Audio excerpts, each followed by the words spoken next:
Although, Exactly. look at the culture now, as you note in the book, and we're all adult babies, and you've got 30, 40-year-old guys going to see the Avengers.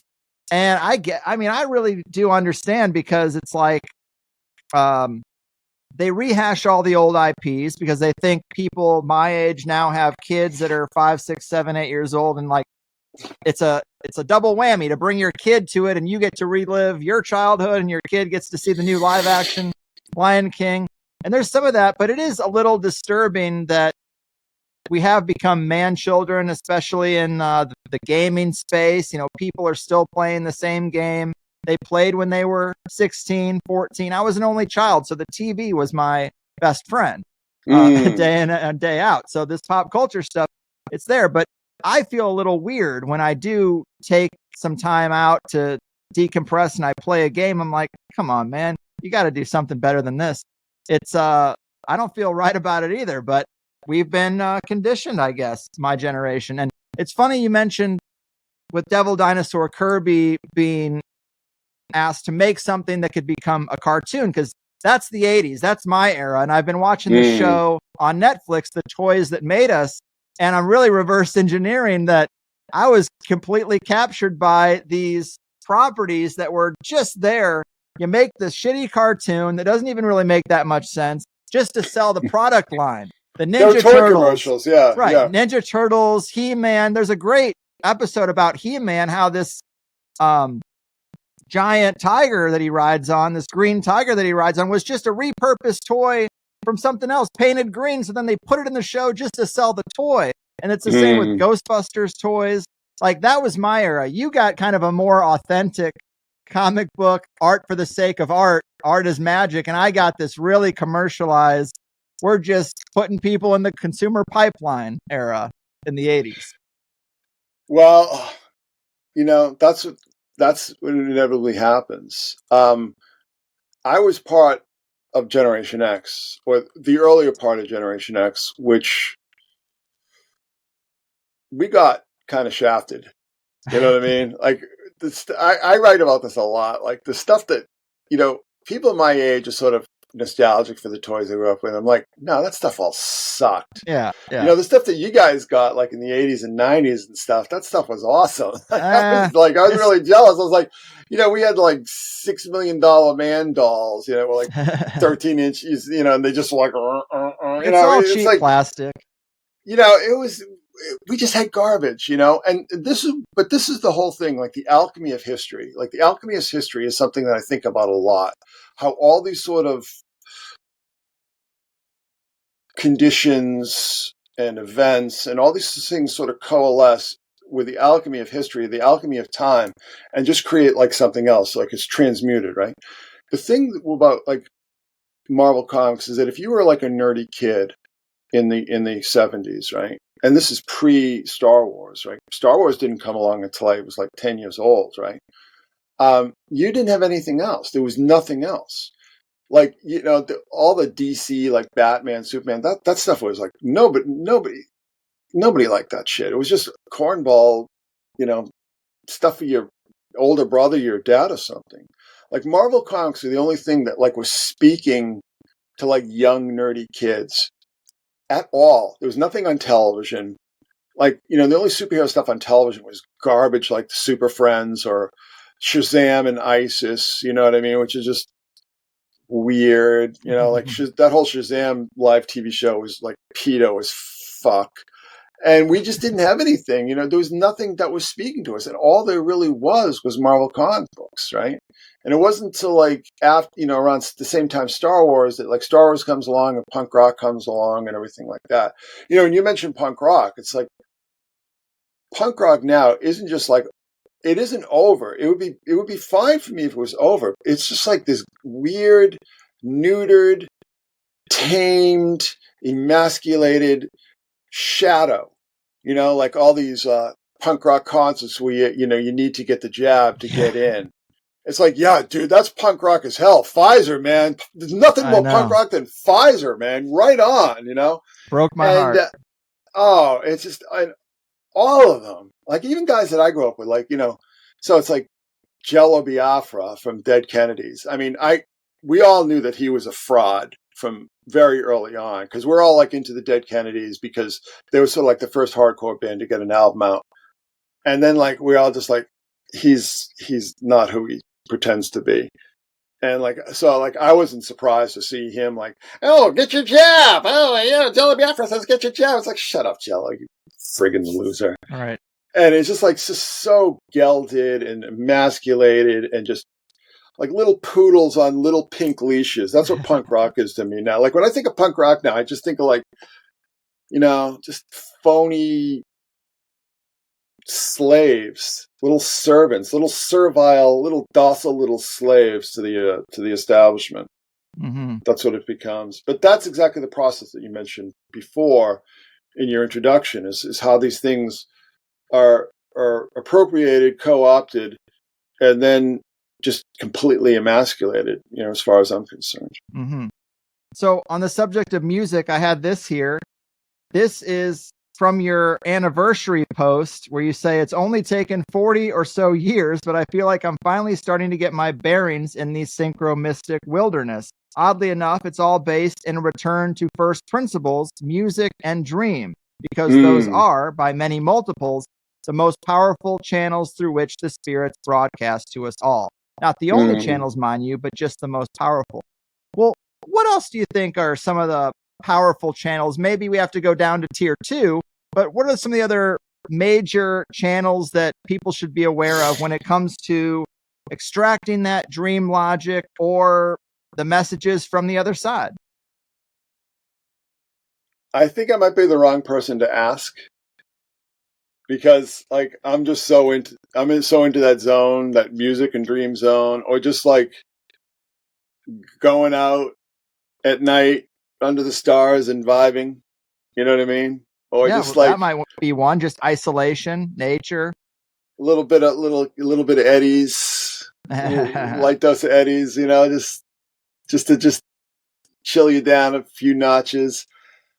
I don't know. I mean, I think that like the synchromistic work that, interestingly enough, I mean, Gordon told me like 10 years ago or so, he just said, it's magic. He said, you're doing magic, right? And I didn't really take that seriously until I remember reading like a lot of, at one point I was reading like Kenneth Grant stuff, because I was doing this whole thing about the, like the John Keel super spectrum and that kind of thing. And somehow that got me um, on Kenneth Grant's books. And I'm just like, this is just like bad sync work. You know what I mean? He's trying to like draw all these correspondences, line all these things up, but it's just clearly a disordered mind. Ironically, even though most people think that, sync work is completely schizoid, right? That's the term for it now. It's like schizoid. It's like you have to have like a very ordered approach to it. You have to like at least in my estimation, it's like, to me, that magic, when like all of a sudden it takes over and synchronicity starts talking to you, like it starts communicating with you. And that's like, when that starts happening, that's the freakiest experience you can have that I've ever had in my life. It's like when I start working on the syncs and it's just like it starts talking to you, and it's a hard process to explain. But I remember back in the early days of the blog, like I would have these sort of like these big epic posts where I'm constantly updating, constantly sort of feeding this stuff in. And I remember like a reader said, like, this is really irresponsible what you're doing here. It's like, you're manipulating this, and it's like you're making this stuff happen. And it's like, it never occurred to me. Like, I still don't believe that. I still don't believe that, I'm making this stuff happen, or anybody working with synchronicity is necessarily making it happen. Because when you start to think that you're making it happen, that just ends up like at Aleister Crowley's doorstop, right? You've got to sort of see yourself as the object and not the subject. The metaphor that I always draw is surfing.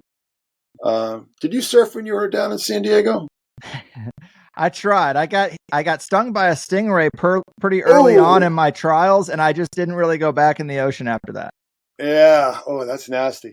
I didn't do a lot of like surfboard surfing, because I'm up in Massachusetts and we didn't really have the waves for it. But, down the Cape, there's pretty decent swells, and I did a lot of boogie boarding and stuff. But I just spent like a lot of my time as a kid in the ocean. Yeah, sure. And you understand the rules of the ocean. Well, like people who drown in the ocean, unless it's like a hurricane or a storm, are people who fight it. Yeah. Okay. Yeah. People who realize that the ocean will keep you aloft.